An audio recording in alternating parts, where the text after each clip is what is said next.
Welcome back to the Nerdge podcast. My name's Beef Supreme and I'm hosting this episode.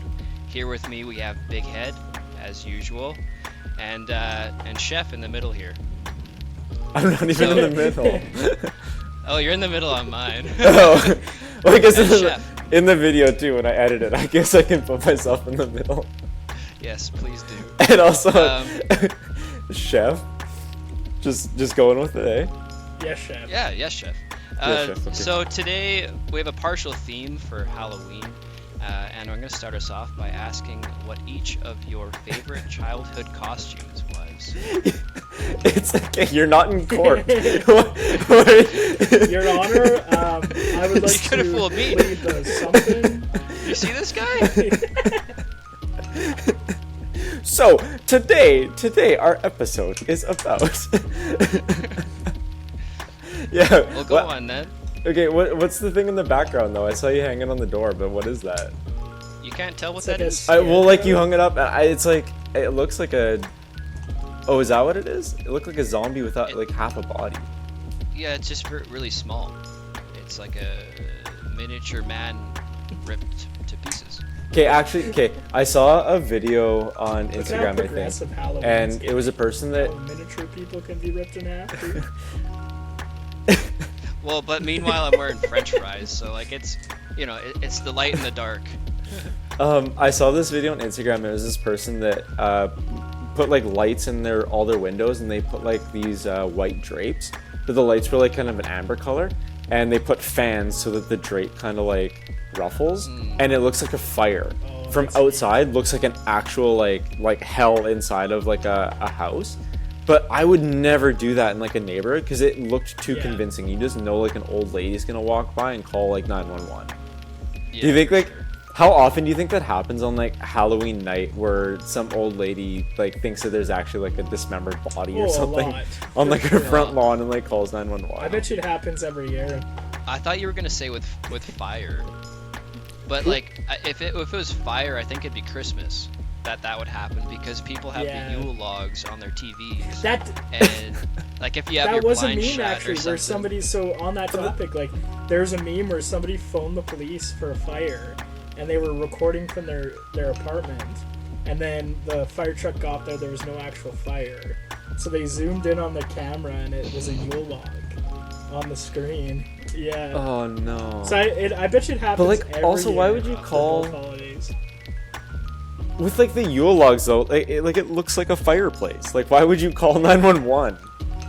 It does, but I feel like with the size of TVs now, you never know. Like you could have an 80-inch TV and only see like part of it, and I don't know. It's dumb, but Maybe they just have a really big fireplace with a really big log. Yeah.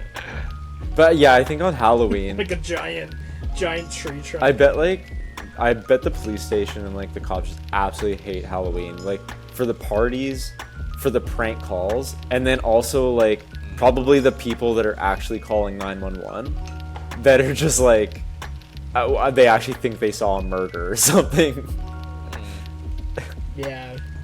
Well, imagine having dementia on Yeah. Halloween. Well, I mean, hopefully you have somebody with you too that's like Or yeah, like they undiagnosed. preemptively close the blinds. undiagnosed dementia. Like, that's when it onsets is Halloween. They didn't realize the person had. You're like, what's They didn't realize the person had dementia until they called, and they're like, "Yeah, I saw Frankenstein." So stupid. Okay, sorry. To get back to your question though, favorite costume as a kid, I dressed up as. Oh, I was gonna say a really cringy joke, but I dressed up as Link from Zelda. I was gonna say I dressed up as Zelda from Zelda, but no, it was Link. Stupid nerd joke.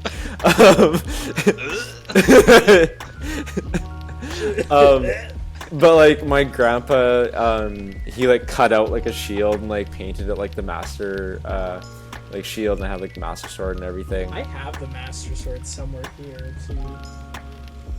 But I specifically remember though, because like in Canada, it's like usually here's a little bit strange, but usually like Halloween there's already like snow. And so I remember going to school and there was like already like snow on the ground. It was really cold, but I had like on these like white like women's tights that my mom got me from the store because that's what Link's like old costume looked like. And I had like the tunic or whatever it was with like these like white tights on, and I was so cold. And then also, I remember this one girl, she like came up to me and she thought that the shield was like a real shield. And so I was like playing around. It was like, I don't know, I was in grade 3 or 4 or something like that. And so I like put the shield up like, haha, it's a shield. And she thought that she could just like run full force into it and it wouldn't hurt anything. And so she like ran into it and smacked the shield. It went like right back into my face and gave me a bleeding nose. That just sounds like you're not cut out to be the hero. No, I'm definitely not the hero of Hyrule. Man, you should have cut her down as soon as you realized she was going too fast. Yeah!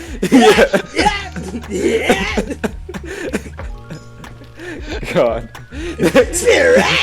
Okay, in one of the games, they should just randomly have Link say like a sentence and then not acknowledge it at all, and then go back to his normal noises and never have him talk again.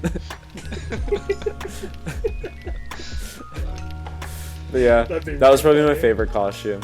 I think that was like really the only time I really dressed up for Halloween, which is like sad, but I don't know, I was never really up into like dressing up.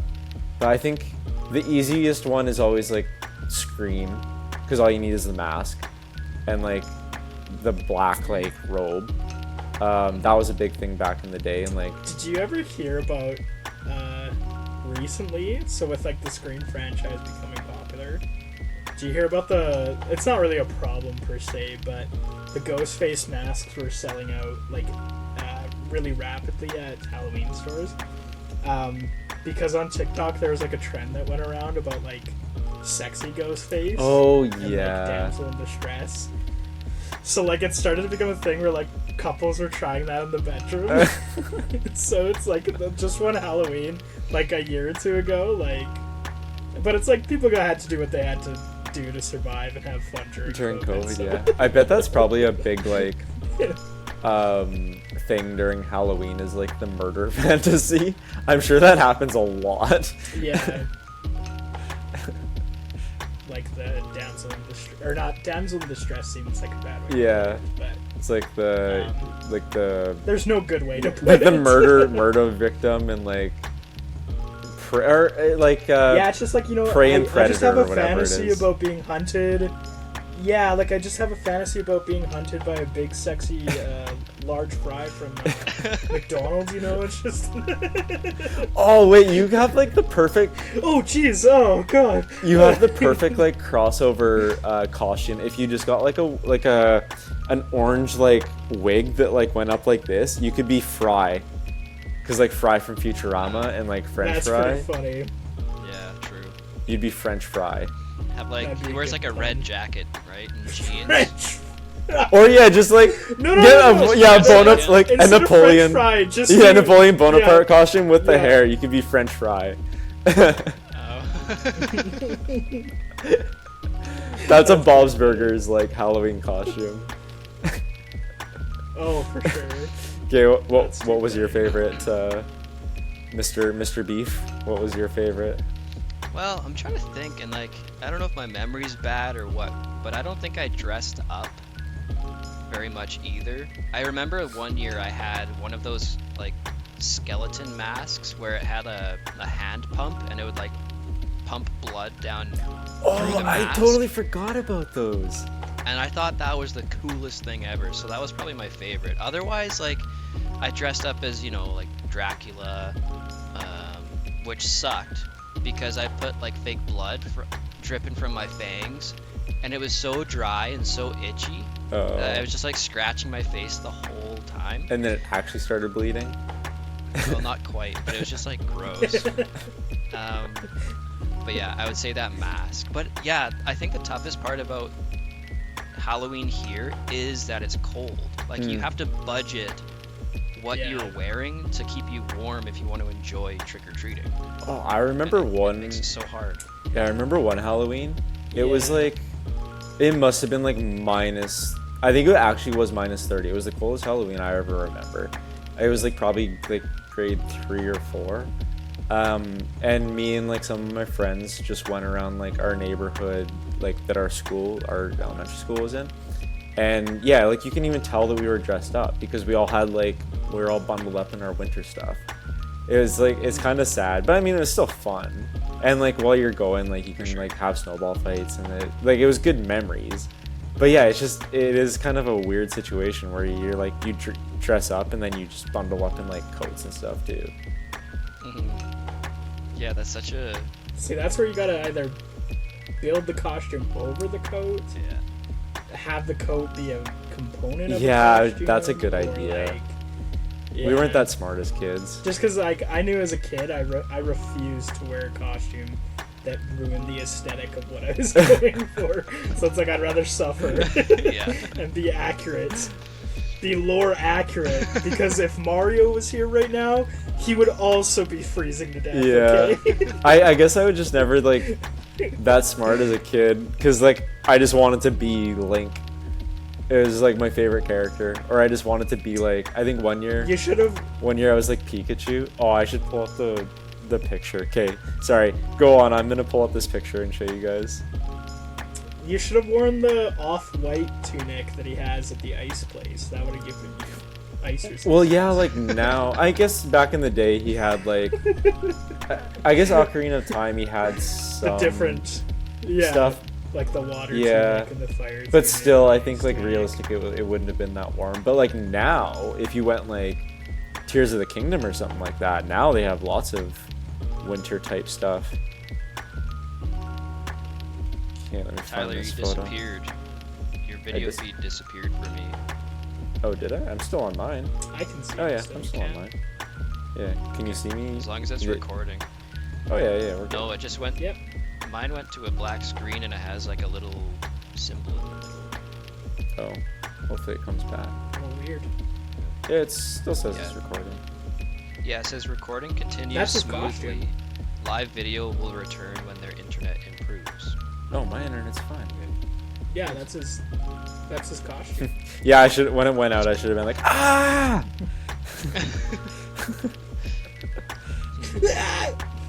So Derek, what was your? Wait, Derek, what? Yeah. Mr. Big Head. Oh, so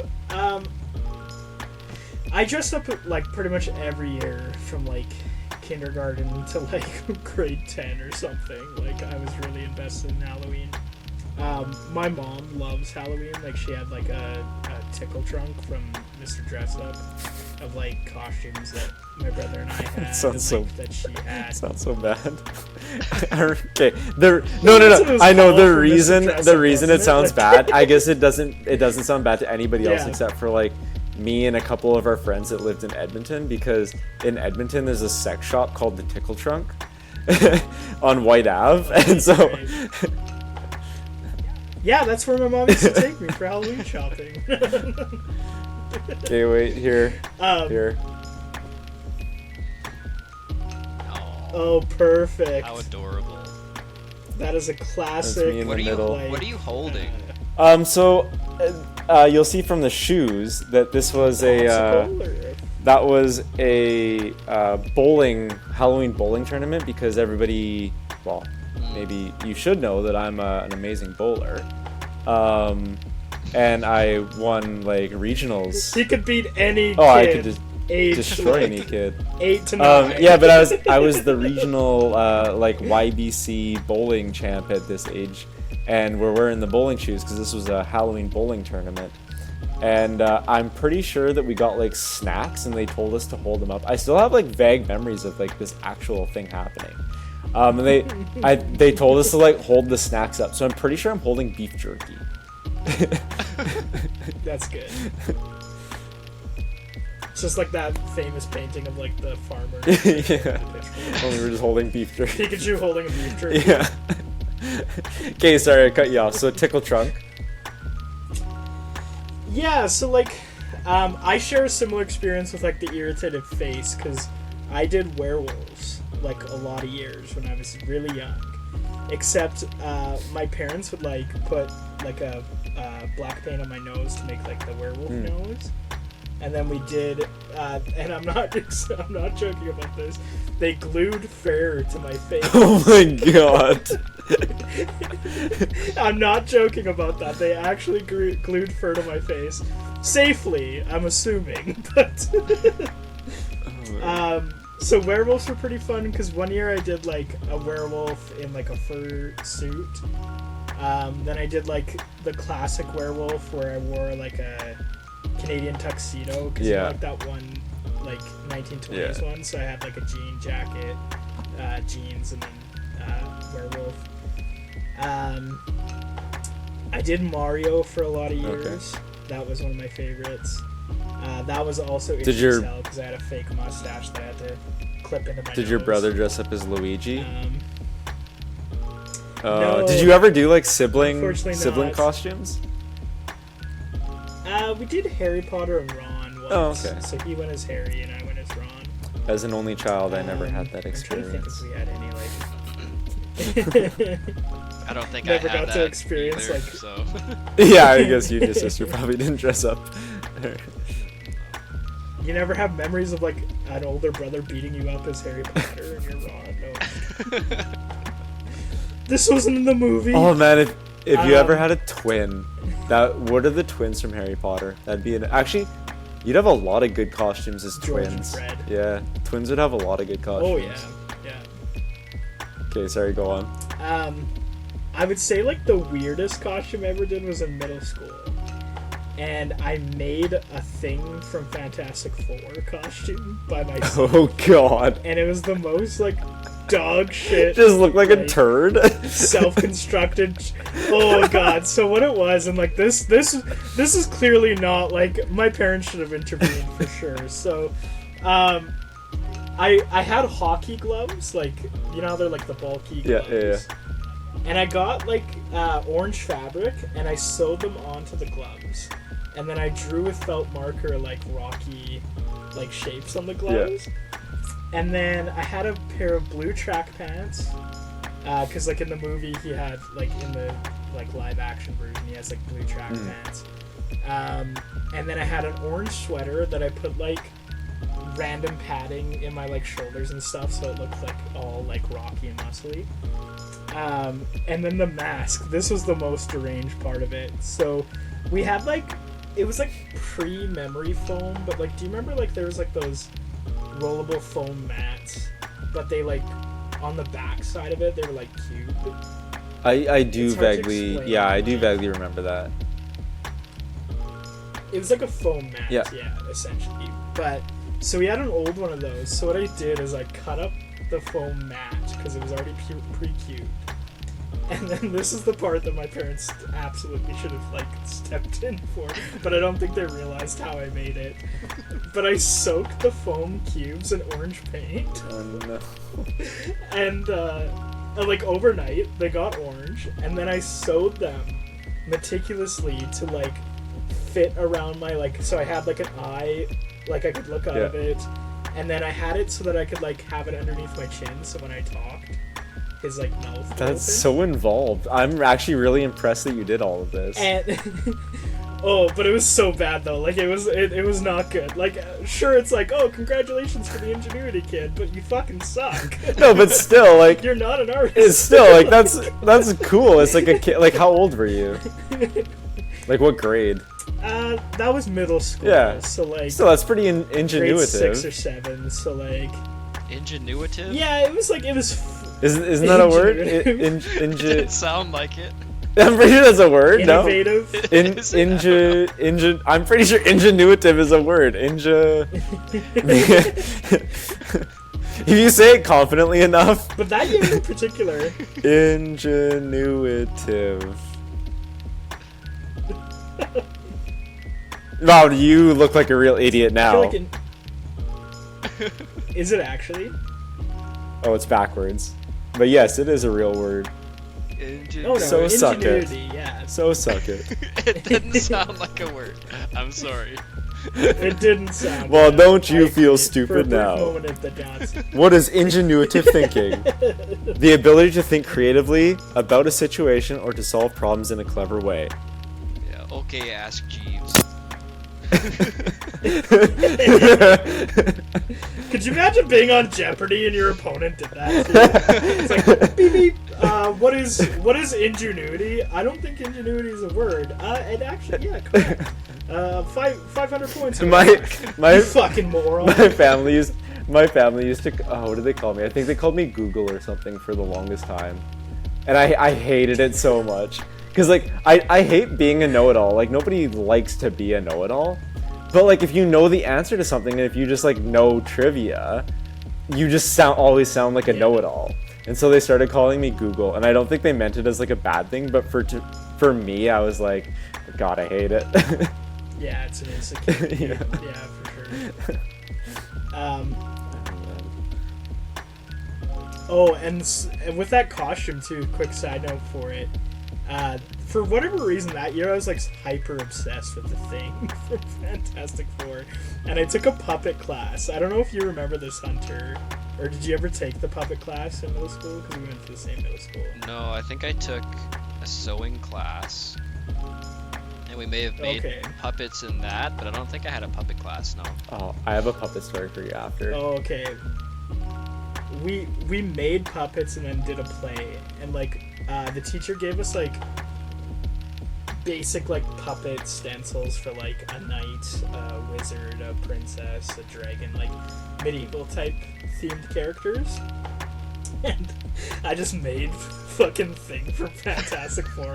Oh, I think you've told me about this. and then we had to do a play with them at the end of the semester, and we had to try to find some reason that the Thing from Fantastic Four was in this medieval setting.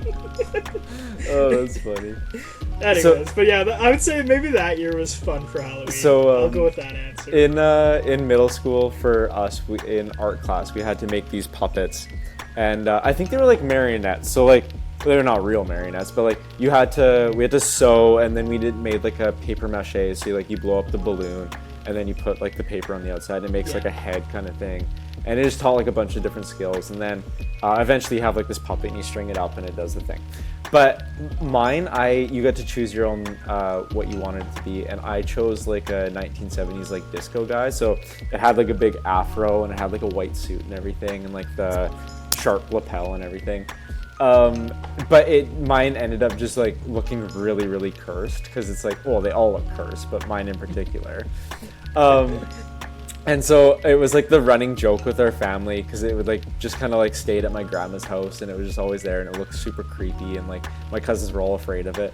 So my one cousin, the cousin that I have is kind of like my age, he has a younger sister, and so he took it home, and we were like obsessed with scaring our younger like cousins and stuff. Like we were so awful to the younger people in our family. And so in their basement, they had an unfinished kind of basement, and so he strung it up to like the beams in the basement and kind of like propped it up, and then he hid, and he had like a tripwire that he could like pull, and it would like drop down. And so he waited for his sister to go downstairs, and he asked her to like get something from his room or something. So she goes in there. He like turned the lights off, and then so she had to like turn the light back on. And when she turned it on, he pulled it, and it like dropped down. And he took a video of this, and her soul like left her body. I've never seen a person that was just like so sure that she was just about to die. She couldn't even scream. She was so afraid. You know how like when you get so scared, it's just wind that comes out. It's not an actual verbal scream. So she got so scared, she just goes. It's like a gasp. Yeah, she just went. And it like perfectly picks it up on the video and like the audio, and it was so funny. That's pretty good. That's like when you get scared in a dream. That's like the.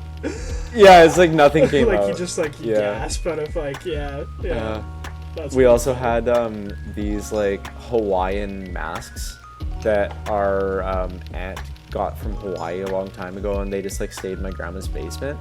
And we always told our little cousin that like when the lights go off, they come alive, and so she would never go in the basement.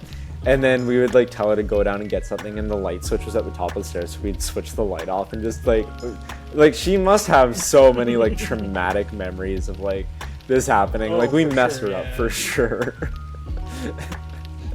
That's builds character for younger siblings though, because then they slowly learn to Oh, I don't know about that. I forced think we just gave her lifelong PTSD. No. Anytime, like, what's that video game, like Crash Bandicoot, where there's like the living... Yeah. It was like that.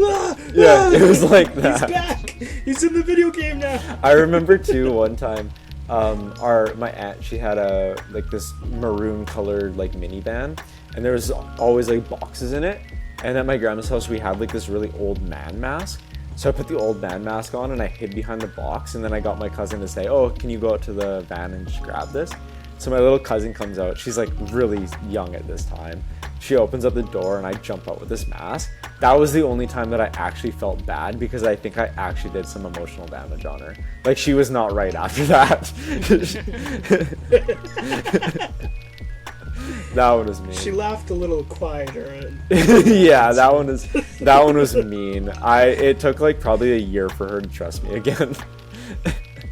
Probably never trusted going back into a vehicle though. Probably to this day, I feel like that's a valid concern for like any woman, any person, is to have someone like in their car. Yeah, actually, like, when you say it like that, adjust your rear view mirror, and then there's someone in the back of your car or something. So you're saying I did the right thing then? I trained her to be wary of it.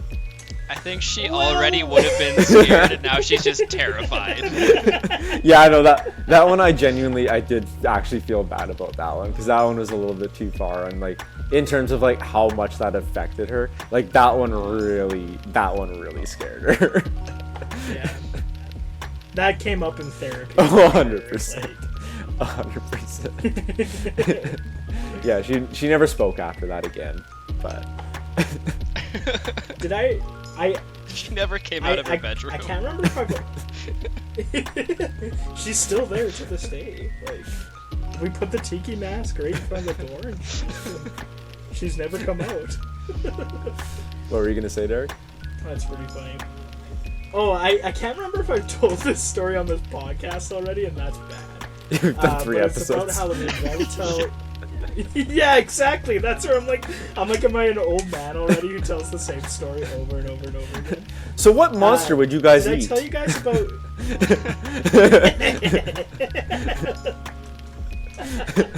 That's pretty funny. Good callback. Okay, sorry, go ahead.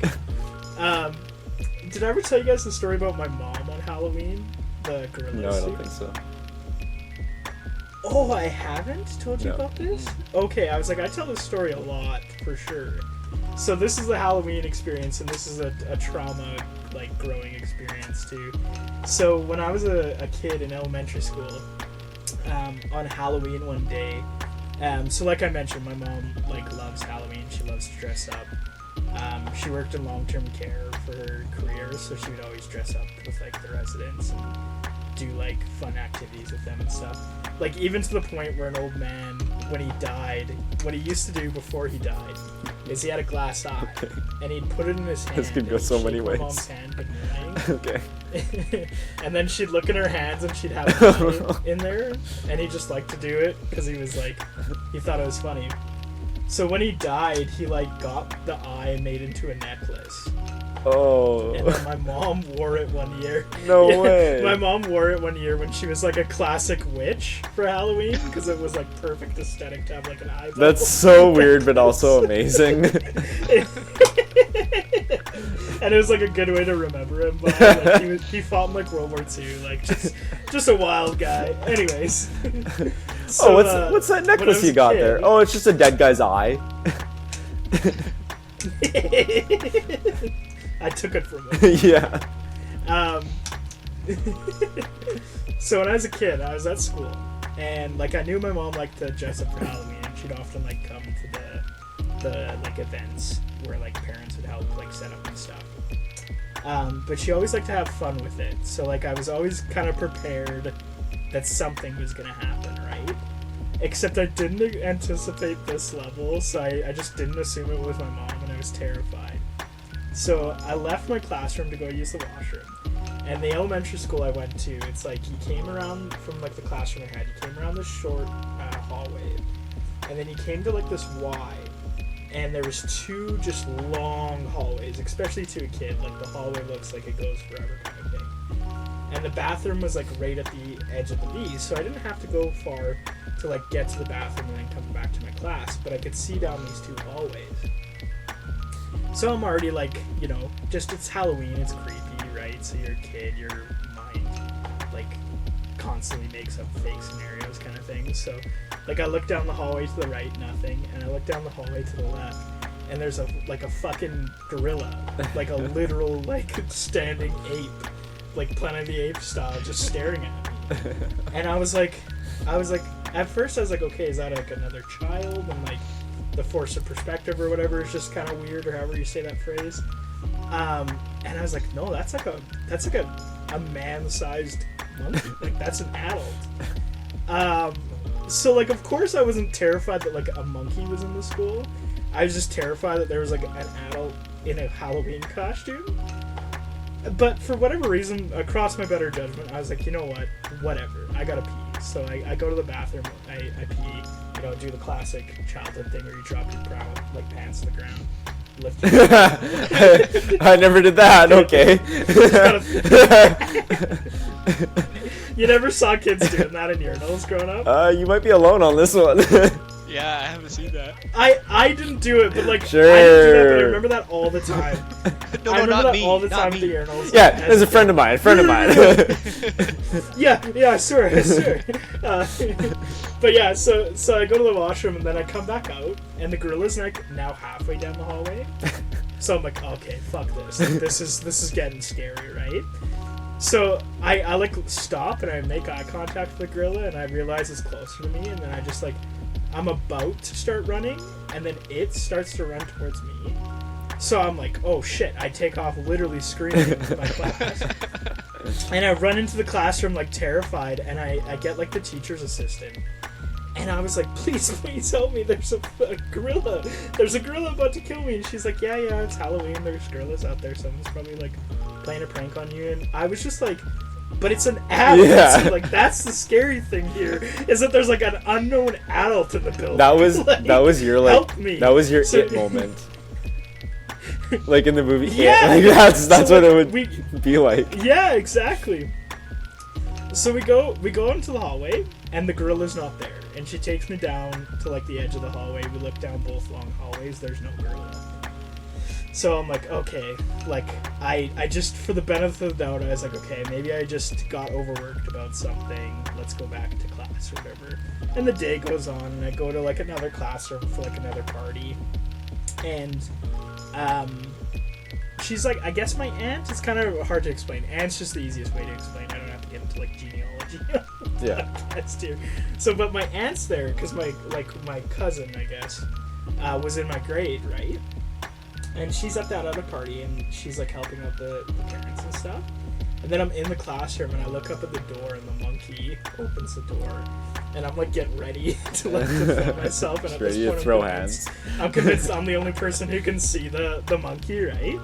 And then the monkey walks across the classroom and starts talking to my aunt, and that's when I clue in that it's my fucking mom.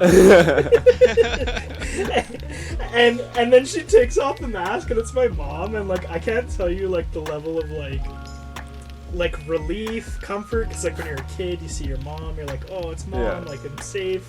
But at the same time, I was like, Mom, safe, wait, betrayal, terror, like, what's happening? That's the first night where you went to bed and you were like, huh, I might not be safe in my house. It was too funny. But yeah, so like I remember talking to my mom after it, and her perspective was like much different, right? So what it was there was a door by like the end of that hallway where she came in, and she was coming to like help the party or whatever, and then she saw me and she thought that I would just like assume it was her, or like know or figure it out or not be afraid, right, like innocently. So I went to the bathroom and she was walking towards to come greet me, and I come out and she's there, and then I just interpreted her running at me. So when I took off running, rather than trying to clear it up, she was like, I'll explain it to you later. So that's where she's wrong for it. But it was like, yeah, she didn't intentionally try to scare me or anything. But Yeah, it was just pretty funny. That was definitely a good Halloween moment that was also traumatizing. I have so many like good Halloween moments or good Halloween memories. It's like I feel like those are the times when you're a kid, because it's like a special event. They like stick out in your mind, like you actually remember those or like retain those memories. Because I remember like all of the, like mostly the school Halloween stuff, because we would have like a Halloween fair and we'd have like a little haunted house kind of thing at our school that they would set up and you could go through it. And like the older kids in like grade 4 and 5 would like help with the Halloween fair and like build the sets and everything for it. Those are good times. That was awesome. Okay, I have a question for you guys. What was the last horror movie that you watched?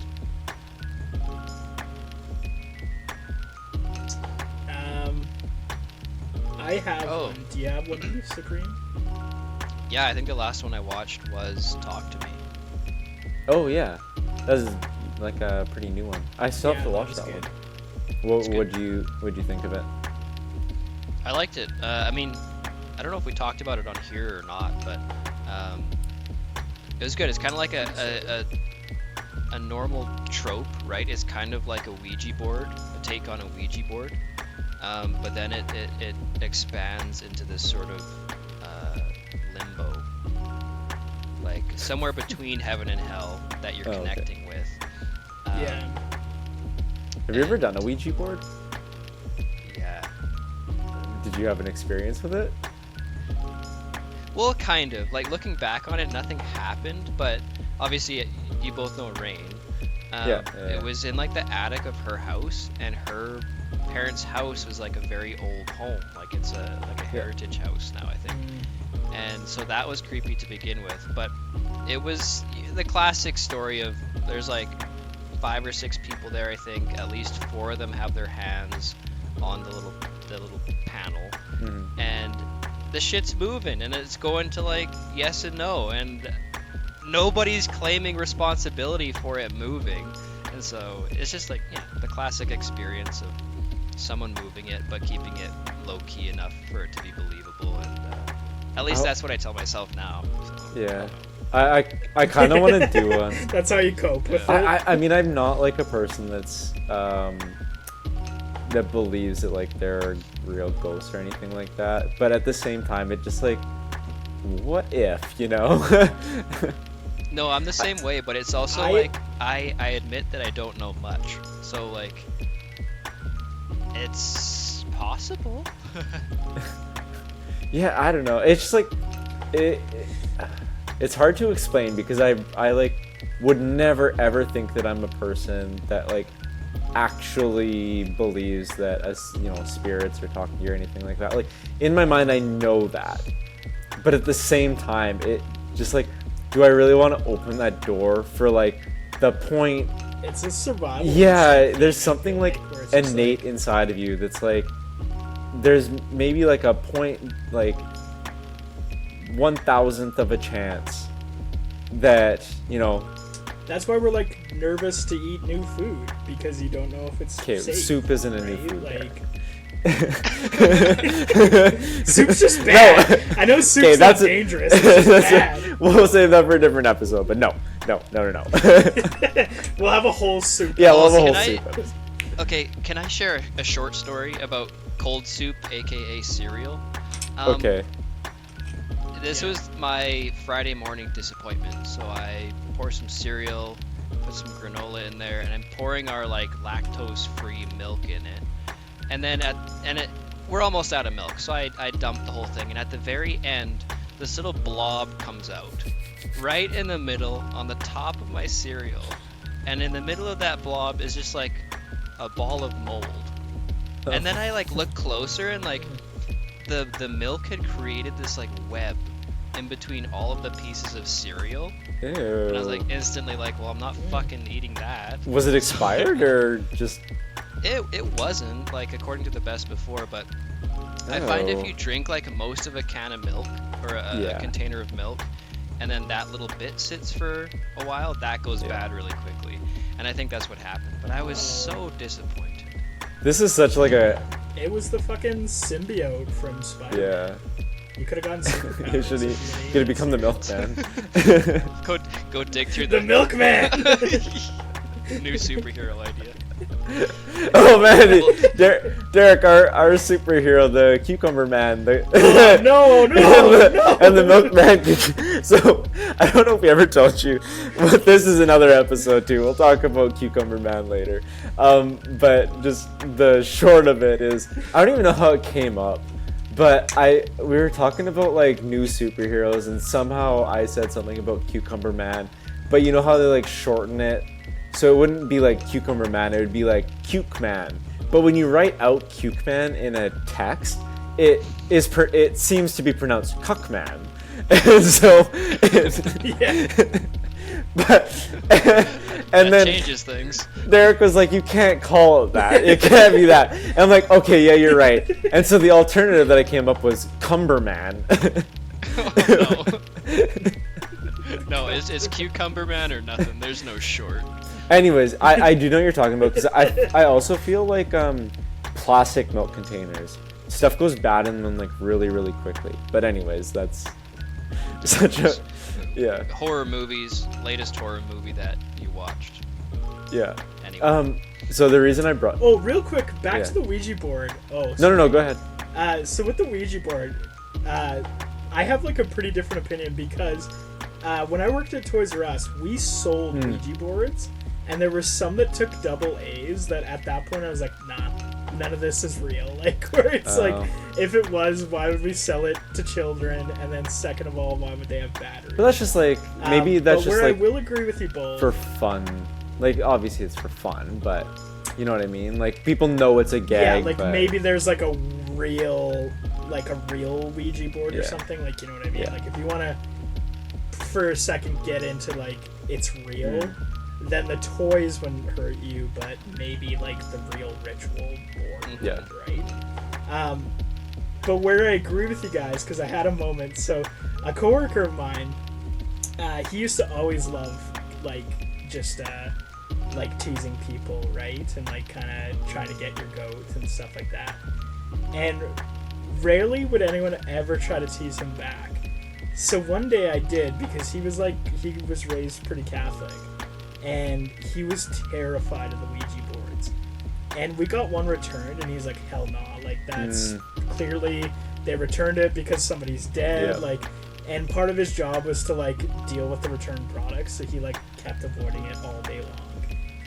And what I would do is I would place it in the back of the store facing like entrances, because I knew he would go back there and come to see like the upright Ouija board, and then he'd get scared and he'd put it away, and I'd do it again, right? And I ended up like spending the entire day like writing a note out and like trying to make it look like disheveled, and like I would like when I went outside or something I would push it in dirt and like get it, and trying to scare him and stuff. And he ended up getting like genuinely afraid. And I like called it off, and I like told him, I was like, okay, it was me. And he was just like genuinely rattled. And I was like, damn, I didn't realize like it mattered that much to you. And then he like said to me, he was like, man, I like to like tease people, but like this feels like religious harassment at this point. And like, part of me was like, hold up, you did this to all of us, you can't claim that. The second part of me was like genuinely like, I was like, okay, maybe I shouldn't went a little too far, like make fun of something that somebody's like genuinely afraid of. So like with Ouija boards, it's like I don't believe in them, but I recognize like the level of genuine distress they can cause people. Okay, you know, now especially the one thing that I think would scare me more than a Ouija board, because like Ouija boards don't really scare me that much, but you put a Jumanji board in front of me, and there's not a chance I'm ever playing that. Well, it's even yeah, like those are Toys R Us too. It's like saying like Bloody Mary in the mirror. Yeah. Like, and maybe it is a survival thing where your body's telling you like there's no benefit to doing this. Yeah, exactly. So why even risk it? Yeah, exactly. I think that's probably what it is. I pissed all over myself because of that. What? I was in the bathroom and some like older kids were doing the Bloody Mary thing in the mirror. So like I went into the stall and I was about to pee, and then I hear behind me was like kids saying it, and like I was like panicking, trying to like hurry up, like pull my pants up and run out of there. And then they get to the third one, and I'm like already fucking like it's like game over, man. Like, and it's like in every horror movie too. Like there is like the person in the bathroom stall who's just like the casualty of the circumstance, right? Yeah. But then they jokingly screamed when they said the last one. Oh. So like I literally pissed all over myself in the toilet, and like I was like probably like 8 or 10 at the time. So like, funny. Oh gosh, it was bad. that brought back brought back a memory for me too, because I remember in my old house on the north side, one night I was pretty young, and I don't know what went through my mind, but I'm like, I just don't care. I'm gonna do it. And so I went in the bathroom. I turned off all the lights, and I think there was a candle that my mom had lit like earlier, and I just said Bloody Mary in the mirror, and I just had no fear. I don't know what happened. I must have been like had a real bad day with like Legos or something that day. I don't know, but I was just like, I was done with the world. I'm like, I'm doing the Bloody Mary thing. And then nothing happened. It was like borderline suicidal. Yeah. It's like the worst. It's like, it's time. It's like, I wanna. Really, what's the worst like day you can have as a kid? Like you get in trouble at school or something? I don't know. But like I was just done with the world. I was like, I'm gonna do the Bloody Mary thing. That'd be a pretty good like comedy movie where it's like played as a thriller or like a drama where it's like somebody's suicidal and like the movie's building up to like their inevitable suicide, and then at the last minute it's a comedy because how they try to kill themselves is they say yeah, they try and like step on it doesn't work. They try and step on a crack to break their mother's back, and like they say Bloody Mary in the mirror. Like there's all these like really stupid superstitions. Start breaking mirrors. That's too funny. I remember the black cat thing too. I actually as a kid was like, you can't cross a black cat because that's real. That's like real black magic stuff. Because like I remember this all happened at like my grandma's house. I mean, we were at my grandma's house a lot of times, but they also always told us that the neighbor was a witch. And I think she genuinely was like a witch. Like she was like a pagan like worshiper or whatever it was. So I think she like had self-proclaimed herself as a witch. But anytime we like lost a ball in her yard or anything, like we were all terrified to jump over the fence and get it because we were all told that she was a witch, and we thought that like she would like eat us or something. But yeah, that's real. Yeah, there's a lot of scary stuff. I also have like a that's weird because my mom my mom one year when she was wearing her eyeball yeah, your mom was a witch. You're just finding out now. That's why I'm not afraid of Ouija boards. What do you mean? Like, how else do you talk to your relatives? Yeah, every Thanksgiving we bust out a Ouija board and Grandma's at dinner again. We just find out that you're the Addams Family. Yeah, exactly. I also remember too. It wasn't my grandma's house that we kind of like grew up in, but their old house that my mom grew up in.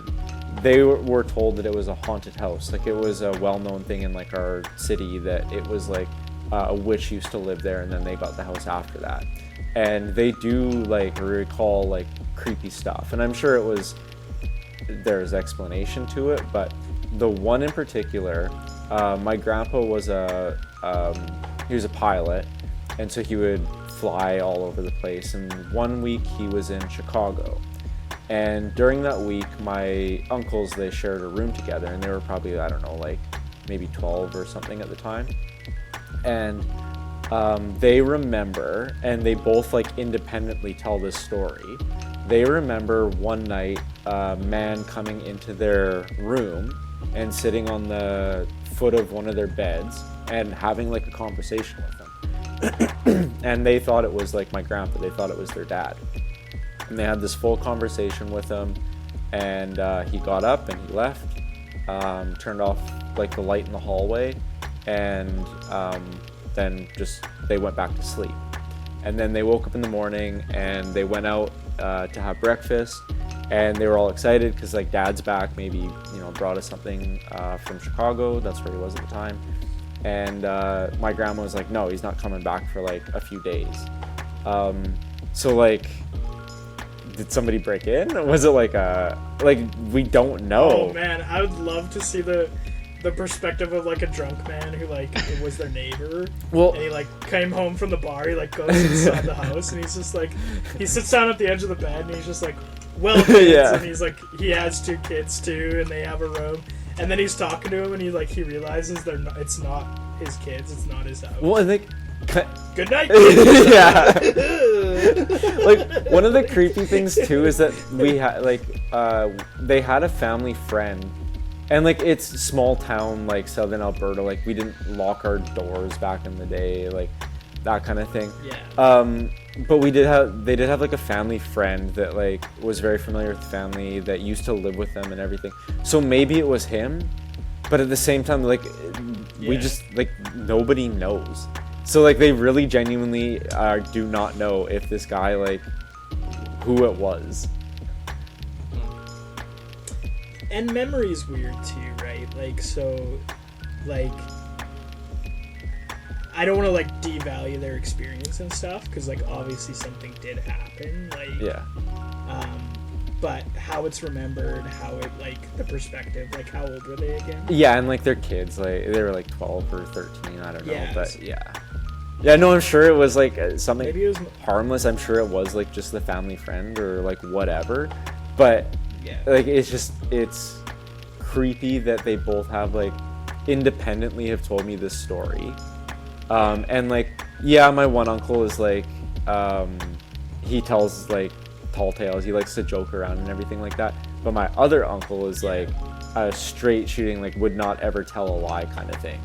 So it's just like very has paranoid schizophrenia. Yeah. No, it's just really, and like they've told my one uncle suffers from hallucinations, and the other uncle they've told other stories where it's like vases would just like fly off of the counter and stuff like that. But yeah, who knows? I mean, it's fun at the end of the day to kind of like tell those stories too. So yeah, I don't know. Have you guys ever had like a paranormal experience? Go ahead, big head. I'm trying to think. I feel like there was one that I had. I had like just like a weird experience that I wouldn't consider like paranormal. Yeah, that one I like. I'm still just convinced it's time travelers. But please do tell. Yeah. No need to elaborate. We get it. Ghosts, but time travelers. Yeah. No, so it was another, like, when I worked at Toys R Us, I was, like, I came into work, and then usually, like, so the person in the back of the store would, like, carry items out, and I was, like, called up to the front to carry something out, and it's, like, it wasn't, like, a huge issue. It was, like, if he was busy, they would call, like, another staff, and then I was, like, oh, okay, and, like, I didn't have my name tag with me, for whatever reason, right? So I come up to the front, and there's like this woman and her husband, and they were like probably like 10 years older than I was at the time, kind of thing. So like, let's say I'm in my mid-20s, they were like mid-30s, kind of thing.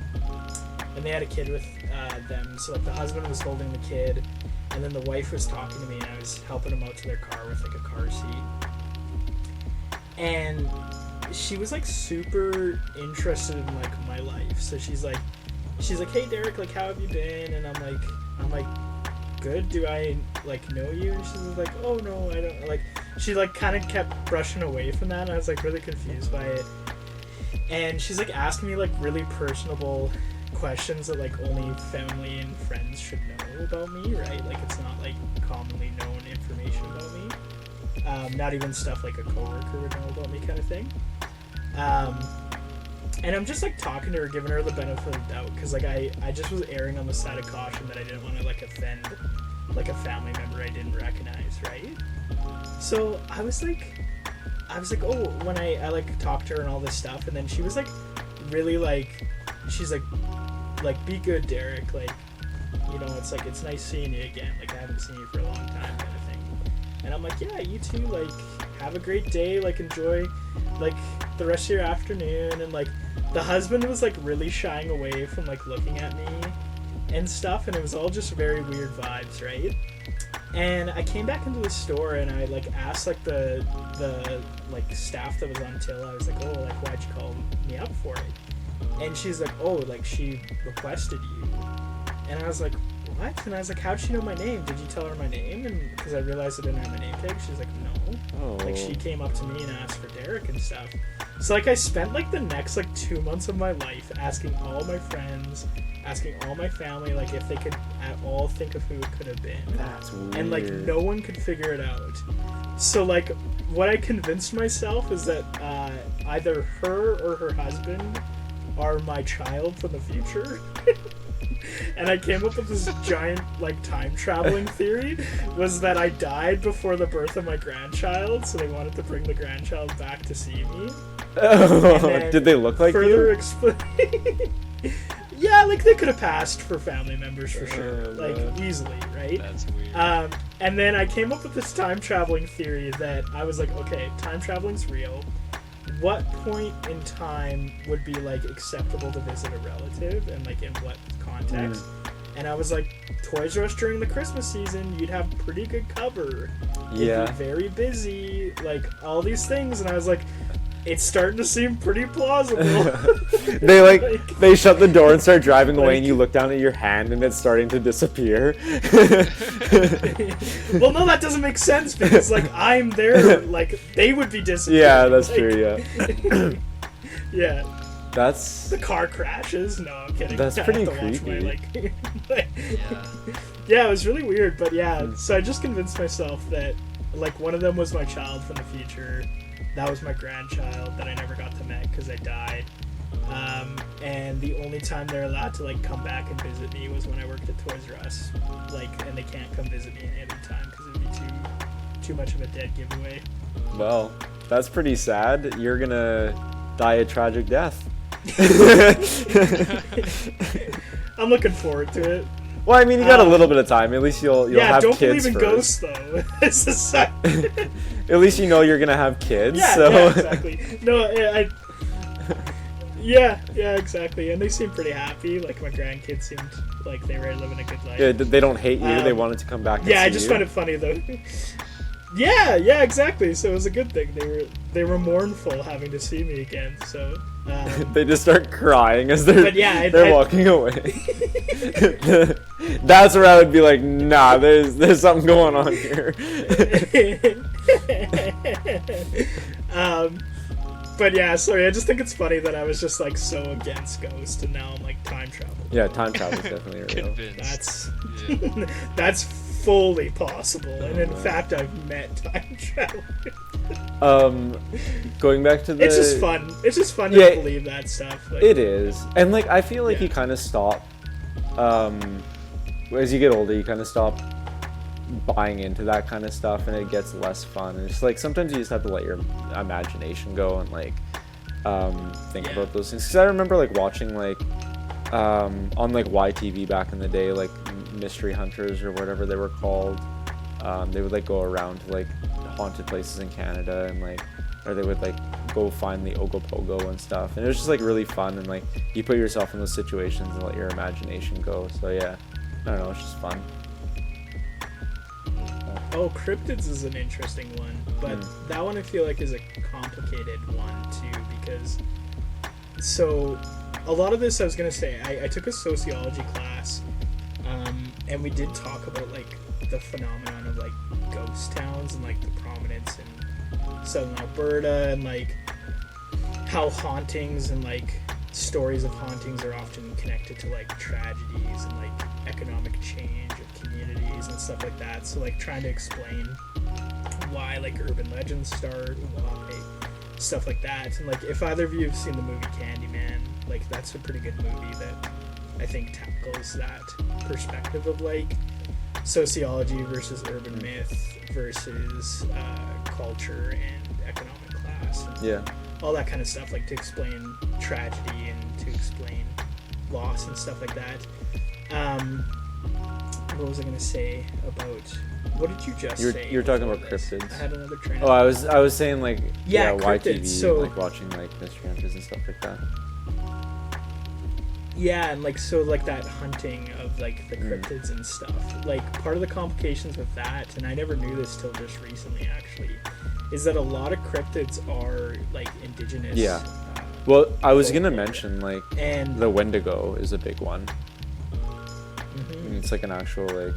And like Sasquatch is a indigenous character. Like, I think to like a lesser extent like. Ogopogo, I think is. Yeah, I'm not sure about Ogopogo, but like to a lesser extent like the Thunderbird too. That's a not talked about as much, but that's another one. What is a cryptid? Yeah, but they're like the folklore monsters. So like Bigfoot, Loch Ness Monster, Mothman, Chupacabra. Like, oh man, the Chupacabra used to be one of my favorites. The other one is it's like the Florida, or no, sorry, it was like the New Jersey Devil. Yeah, the New Jersey Devil. It's like this weird like, oh man, I loved watching this. The sports teams. Yeah, I loved watching those shows where they would like go and try and find the New Jersey Devil and stuff like that. Man, those are so fun as a kid to watch. I mean, I'm sure they would be fun now to watch. It's just like they don't make those shows anymore. Like everything's just kind of moved to YouTube, and I don't really like the YouTube stuff. It's like they found them all. Yeah, that's true. Yeah, they just found them all. Yeah. Well, but, we have ancient aliens. Yeah. You know.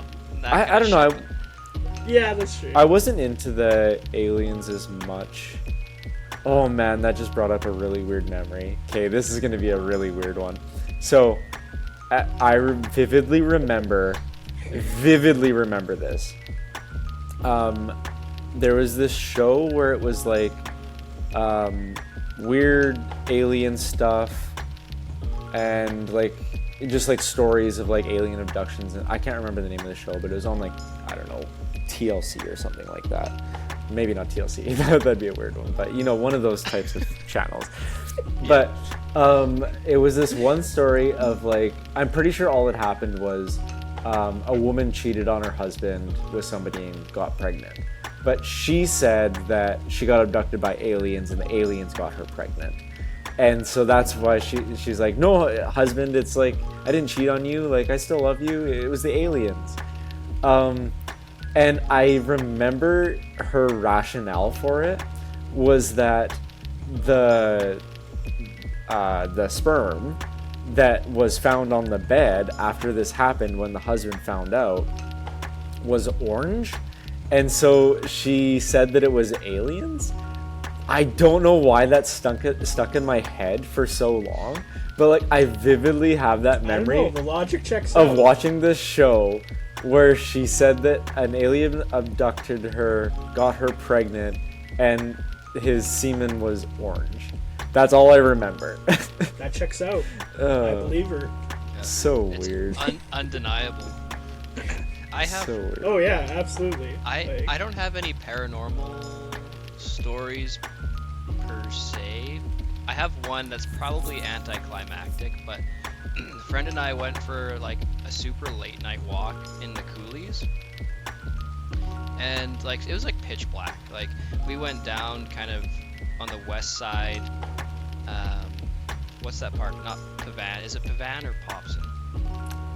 On the west side, I think it's Popson. Like by the observatory. Yeah. So we went down there. There's like one like single track trail that goes down by a small parking lot, and we're just walking around, and the only light really was from the moon. It was pretty bright, but otherwise like pitch black. And we walked down there, and then we're walking back, and we both just see like there's some like shrubbery, trees surrounding us, and then the grass, but like at about head level there's just like this black orb, like shadowy orb, and like we're walking up to it, and I'm like, can you see that, or are my eyes just kind of fucked up because it's so dark? He's like, no, I can see that. And then we get up to it, and like we could walk around it, and it was there. It was just hovering There was no like sound, there was nothing else. Just this like black shadow at head level. And we like stood there for a bit trying to figure out what it could be, and we're just like, let's just get out of here because it's inexplicable. And yeah, that stuck with me. And then my other one actually has to do with aliens. Wait, you never figured out what it was?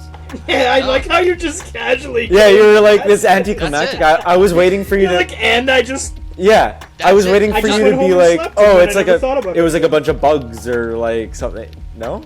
No, it was just like a there shadow. Was a. Huh. I can't. It was completely. I've heard of this before though. Like, I do think that there's like a phenomenon of this because I did hear about this once before, like of a weird like light phenomenon. Let me look it up while you're talking. Yeah, you said it was anticlimactic, so I thought you were gonna be like, oh, and it turned out to be this, and then you just ended, and I was like, what? Yeah, me too. Well, that's what I was thinking. Was no, it just ended. Like you could talk to him about it too, and he'd be like, yeah, we saw it, it was there, and we left. Like we were right in front of it, we walked right past it, we both saw it, and can't explain it.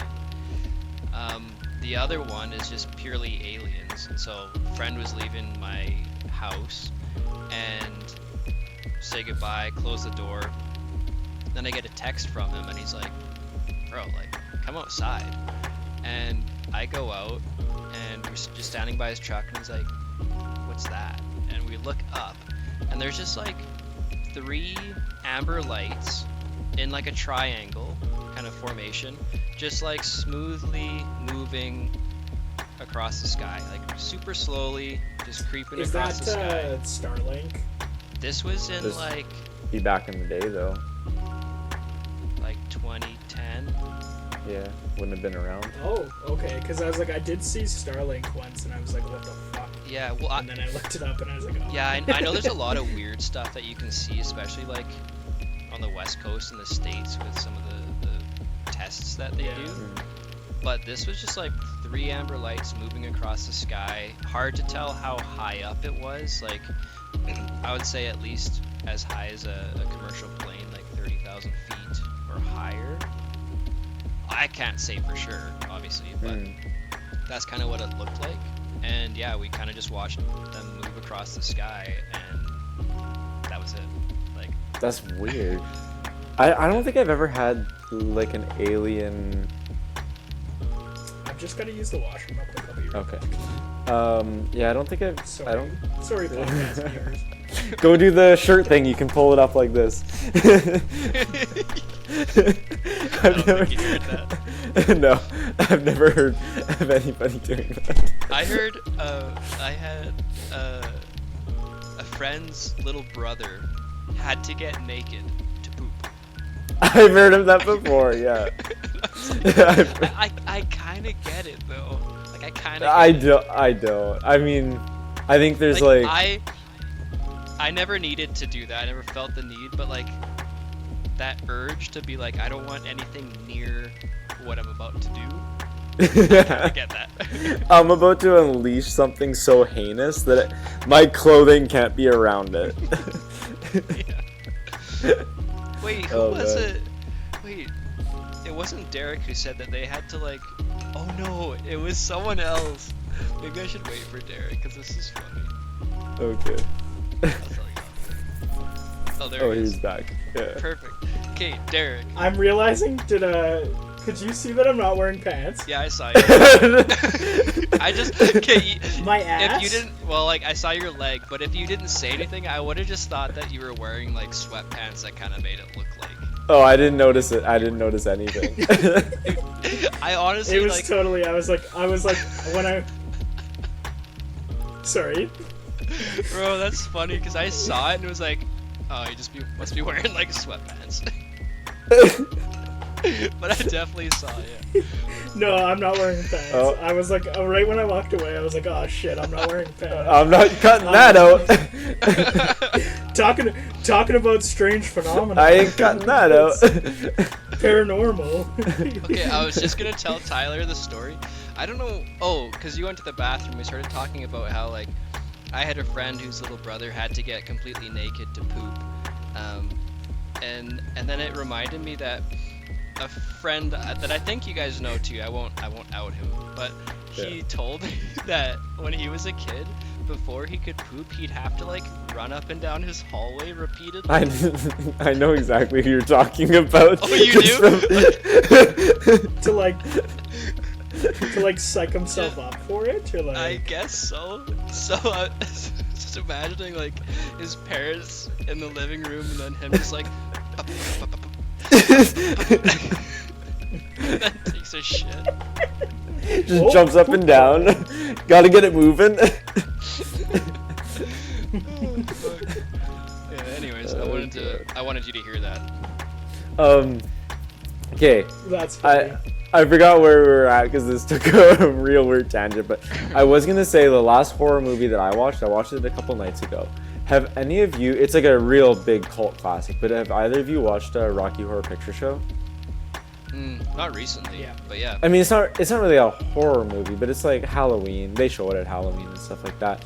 What an odd movie. Yeah. It's like, it's so bizarre. And like, I've watched it a couple times, but always like, I haven't really paid attention to it. It's just kind of like, it's Halloween, I'll put it on while I'm like making dinner or something like that.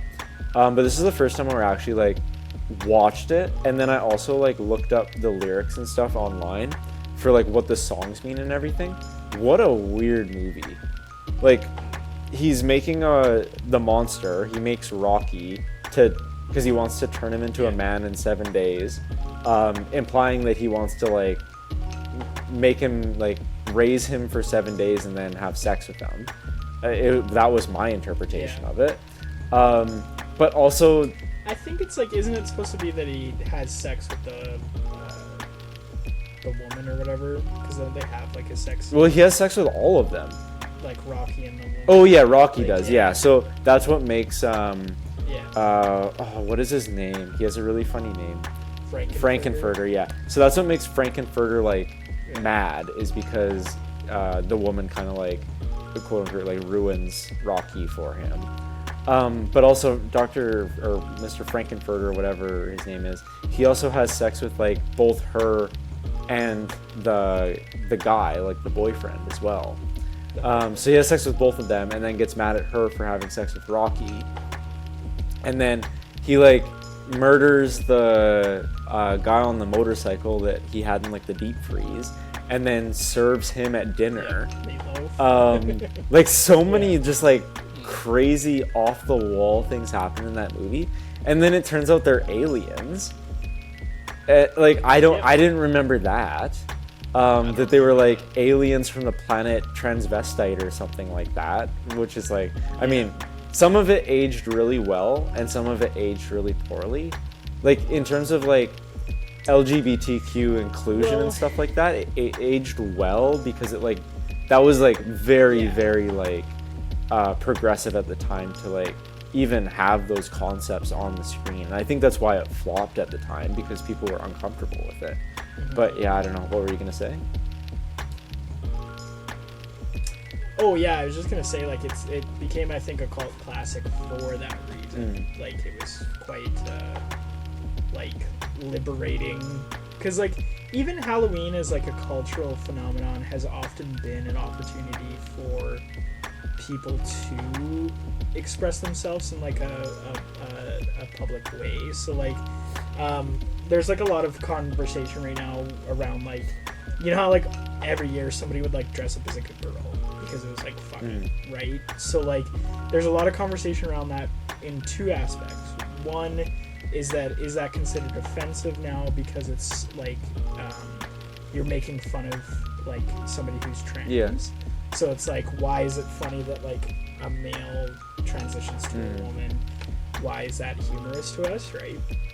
The second component of it, though, is that often that costume, so the person who is like, I'm a girl, is often trans. In the end, a lot of stories of like trans people, or at like, least Halloween was their first opportunity to like publicly, at least some sort of like reflection of like their inner wants to dress up for whatever. Maybe it's not a woman, but like to dress up as you know, in a costume or whatever, but just didn't have the opportunity, or like they can do it at that time where nobody's gonna bat an eye and think anything of them, because they're just gonna forget it or write it off as just a Halloween costume or something like that. Yeah.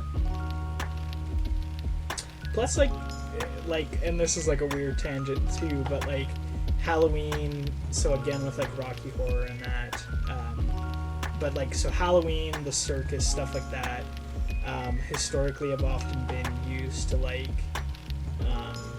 it's like a double-edged sword. It's like, one, make fun of like people, but then two, also be like genuinely liberating. So like, it's such a weird cultural phenomenon when you hear like a lot of people's like stories with like those types of things, where it's like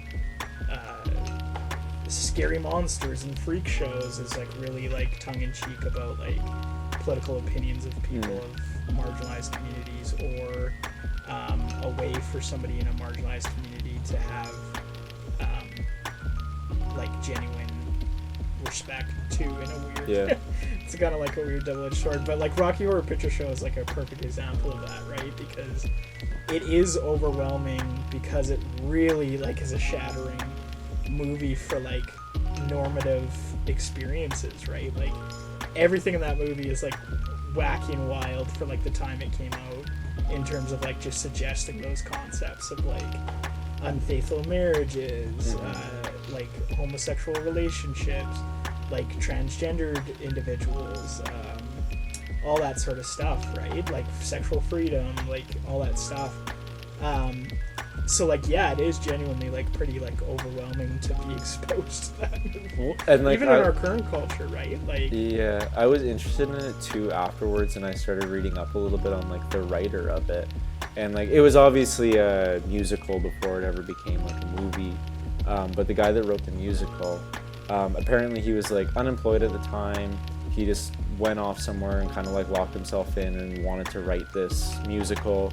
Took it like not seriously at all, and just created like this really off the wall crazy thing that got popular with kind of the fringe crowd, and then gained this cult popularity and just became this huge thing. But like, it's just like a very weird story to start with the writer, and then for it to have become like a cult classic, and like watching it, it's such a fever dream. Like what you're saying too, like of how it is like so kind of crazy, and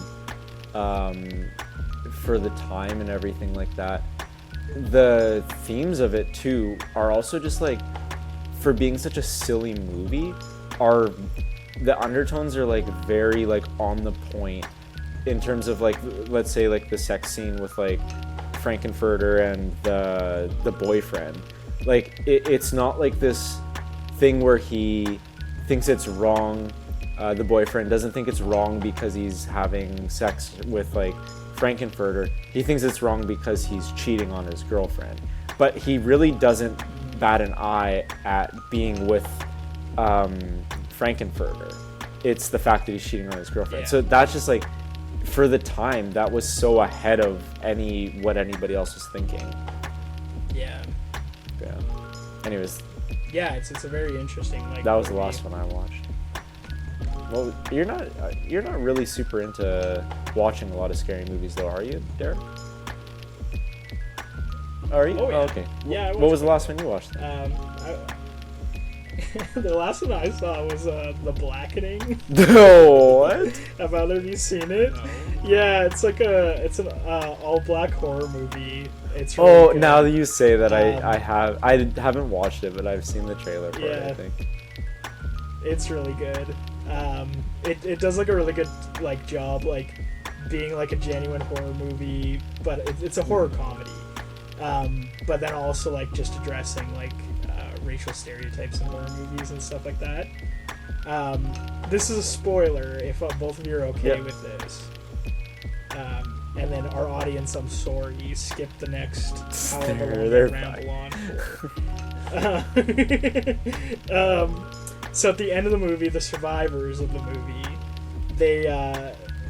they're trying to figure out like how to like move forward, because they're like, if we call the cops, they're gonna come and kill us because we're black.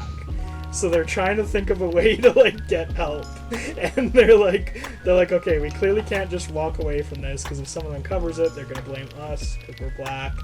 So they're like having all those conversations around it, and this one character comes up with the solution. He's like, I want all of you to know that I'm the smartest one of us because of the solution. And it's like playing during the credits, so like credits will roll and then they'll come back to their conversation. And it's revealed what he did was he called the fire department to report a fire. And he's like, see, this is a big brain workaround, because he's like, the firemen don't have guns, they're not gonna shoot us. And the firemen show up, and then the movie ends with the firemen turning the hoses on. Oh god! On the people, and it's just like, that's so good. Like, that's like. But yeah, it was really good. That's like scary movie level of like kind of stupid tongue-in-cheek comedy. Yeah, like it's definitely it's not trying to be anything that's it's a fully intended comedy horror, right? Poking fun at like the but just some cultural, of the like cultural stuff, like the cultural jokes and the racial stereotypes and stuff like that. Like there's another good one character in the movie, she has a white parent and a black parent, so there's constant conversations on like how like white she is like one of the jokes. Like they're just like, oh, that's your white person talking. Like in one point she's like, guys, we should split up, and they're like, that's the white dude talking. And things like that. But then they come to a part where it's like they have to play this board game that's like the premise of the movie, and they have to pick the character amongst them who's the blackest. And because the horror like villain is like this racist killer, and he's like, vote amongst you who's like the blackest, and they have to be like sent out of the house to like live or die kind of thing. And at one point they start to try to argue that she's the blackest, and she's just like, fuck you guys, you spent my entire friendship with you all, tell me how I'm the white one, and like, and now you're trying to flip it on me. And they're like, well, you know, you've always wanted your cultural representation. Like, oh man, it's really good. Like, okay, I just thought of this last question. Out of the Scooby-Doo crew, who do you think is the most likely to survive an actual, like, real horror movie?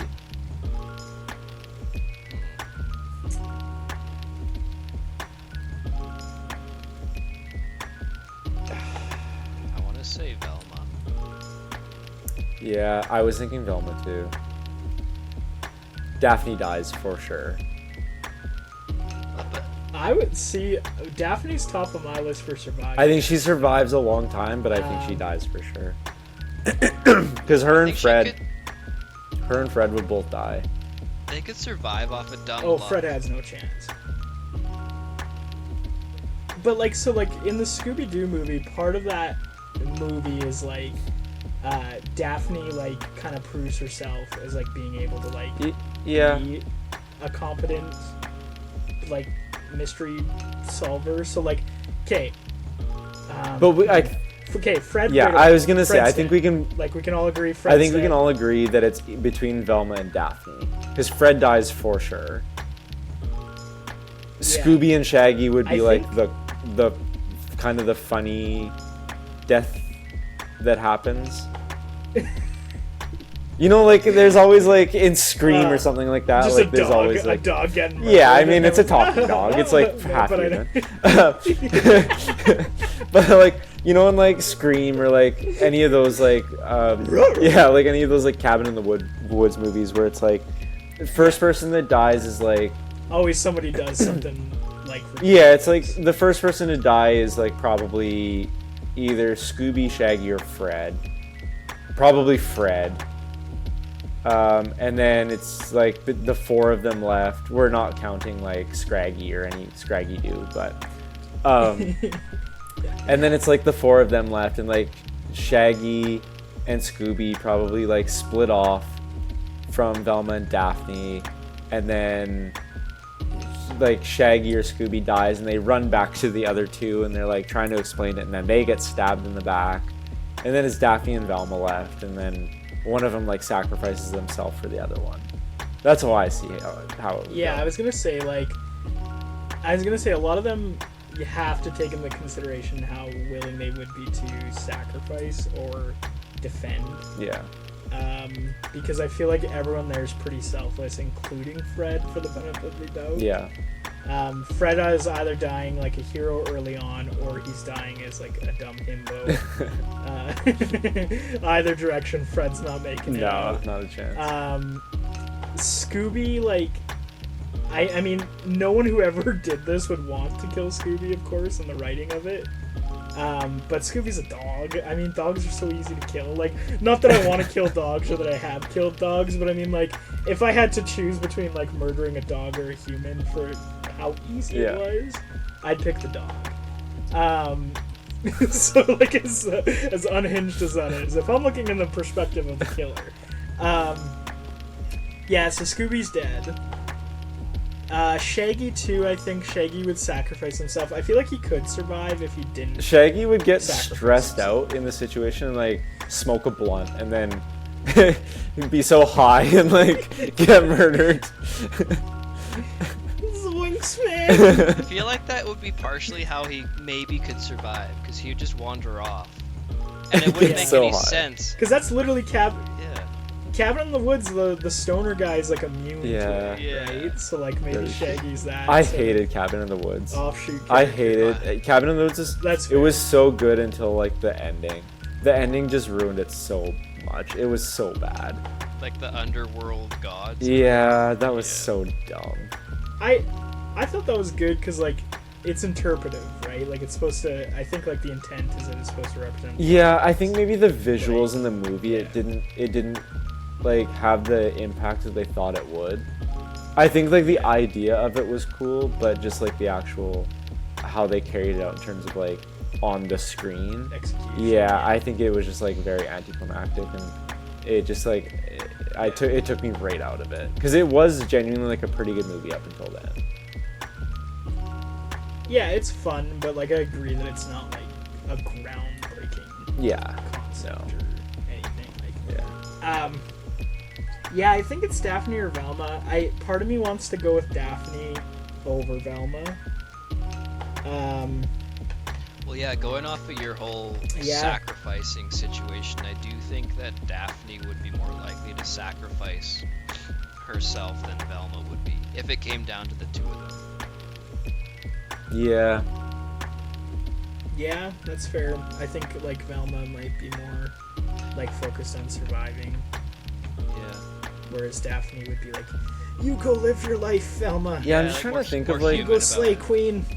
Well, I'm trying to think of like the the equation for like the survivor in scary movies, and everything in my mind comes. It's the final girl. Yeah, everything in my mind comes down to the final girl, and it's either the nerd, or it's the one with the boyfriend that realizes she doesn't need the boyfriend, and like that's both of them. I think. Yeah. I think, like, for Scooby-Doo, the final girl might be more Velma, though, than Daphne, because I feel like Daphne is... Like, how would I put it? Like, often, too, like, a horror movie is a representation of, like, overcoming a character flaw, too, so, like... A lot of slasher movies in particular are like use as tools to like punish behavior. So like a lot of slasher movies were kind of like propaganda to like scare teenagers into not having like sex. Yeah, because sex like, and drugs. You have drinking, sex and drugs. You're gonna get hurt. You're gonna get killed. Whereas now I feel like the genres kind of come to mean more like whether or not a character survives or not can be one. Like, if they address their character flaw, they survive in some movies. If they address the character flaw in other movies, they die because there's no more growth for the character, right? So some franchises take it one way, some take it another. So I think, like, looking at Scooby-Doo, it's like, okay, you could take it one perspective, and I think that would be Daphne, like, overcomes her, like, damsel in distress, like, stereotype and then dies because of it, like she becomes the hero, aka like save Velma. Yeah. Or the opposite would be like she becomes the hero, attempts to save Velma dies, Daphne wins or survives. Yeah. So depending on how, and unfortunately a lot of this just comes down to who's writing the movie, right? Yeah, I was gonna say, really, who's the evil god pitting these like wholesome characters to a terrible situation? I mean, it would be I think I think it would be like the person that's writing it, they could always like go off the board. I feel like that happens with scary movies all the time, where audiences know exactly like just how we did it. Like we know it's gonna be either Velma or Daphne. So to sidestep that prediction of the audience, they just go off the wall and they're like, okay, Fred's gonna survive. But if Fred survives, it's just a bad movie. They could do that too. Yeah. If Fred survives, it's just a bad movie though. Yep. Like it's surprising, but like not in a good way.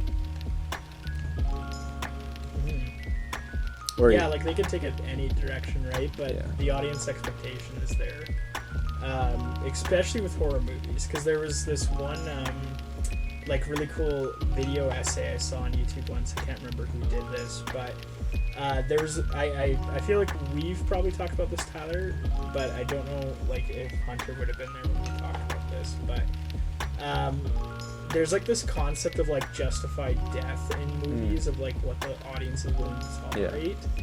And a really famous example of it was in the new Jurassic World reboot, like when they did the first one. Usually in Jurassic World, or in like the Jurassic Park franchise, all of the deaths of human characters are like meant to punish a character who like did something to like directly sabotage or harm other characters in the movie. And in the new Jurassic World, there's like this really traumatic death scene, and I remember just feeling gross watching the movie because it made me sick. And I'd never had that with like a death in a movie before. And then after hearing about this phenomenon, it makes more sense. But so the assistant to like Bryce Dallas Howard's character, who's like in charge of taking care of the two nephews, she gets this death that's like super traumatic, where like she gets like passed around by like pterodactyls and like almost ripped in half, and then like this big thing like eats her, and it's like really traumatic. And she's not like a villainous character, and like at worst she's like annoying because she's like trying to keep these kids safe. And the kids are like, she's lame, like she won't let us like go into restricted rooms. You know what I mean? Like the babysitter trope. And the director talked about it because he got huge backlash apparently, where people hated that scene. And it like was all talked about with this phenomenon, and his justification was, he was like, I think he said there was never a female character's death in the franchise before that, so he wanted to give her a cool death for the audience to be like, oh, female representation, they're dying in movies now, we'll give her a really cool one. But it didn't test well with audiences at all, because everyone knew inherently that like that was genuinely traumatizing to watch, like a good person like uncalled for in that way, in that franchise, like I mean, and when you're I don't agree with that. Death, I don't agree with that though, like in terms of like how the audience feels, like in the real world, like that's something that could happen, like the dinosaurs don't care. True. But, like I fully agree with you, but like where I would push back a little bit is these movies, one, are for kids, I'd say, like in a way. Like they're kind of like for kids, right? Like teens. So I feel like when you're making, or like young kids, right? Like, or older kids, sorry. Where I would say like the contrast there is like, if you're gonna have death in like an escapism like media, like a movie, there has to be like a reason for it that you're like expecting. So like in a horror movie, a death like that makes sense because you're expecting to be afraid and like to feel uncomfortable and stuff like that. And like you're totally right, like in the real world, in a horror movie, Jurassic World, that death is justified because it could happen. But in a Jurassic World that's like supposed to be like an action adventure movie, where like the death is supposed to be like narrative based, it's traumatizing, because then it's just like you're watching like this whimsical movie and now like a character's like fucking dead, and like it wasn't just like, it's not like an off-screen death. It's like you watched the whole thing and couldn't look away from it. Yeah. Like they showed you all the details and all the struggling and trauma of it. I do remember that scene though. That definitely was like, I mean, I didn't have that reaction to the scene because I think I was the person that the director thought it was gonna go. Like for me, I was like, oh, that's a cool death, like it tore her apart and stuff like that. And I don't know, maybe that's a sick part of my mind, but I think I was like the person that the director thought the audience was gonna react like. But yeah, I get that. I'm realizing that we're at like an hour and 30. We're probably gonna have to have a part 2 of the Halloween because there's so much more we can talk about. I wanted to talk about the like video game interpretation of like horror movies because that Five Nights at Freddy's movie's coming out. Oh yeah. And all that stuff. So we'll have to have a part 2, but we'll have to end it here. Yep. Mr. Beef Supreme, do you want to take us out since you were the host? Oh, what do we even say here? I don't know. Say whatever you want. Yeah, thanks for joining us. Do Derek's thing. You have to do the. Oh, what is it? Hit that like button. Subscribe. Subscribe for more. Oh God. There has to be a part 2 still, Derek. You can't die now. Anyways, I'll come back as a zombie. Thanks for watching. Part 2 will be out soon. Part 2, yeah, we'll make it before Halloween. Hopefully, that'd be cool to have 2 before Halloween. Yeah, that was fun. I always like talking about this kind of stuff. I think we're all like huge nerds about this kind of thing. So, yeah. Okay, well, we'll end it there. Thanks for watching. If you watched to the end, I don't think anybody did, but if you did, that's a long time to watch. Yeah, that's a lot of wasted time. You should find a hobby. Yeah. Okay. See you next time.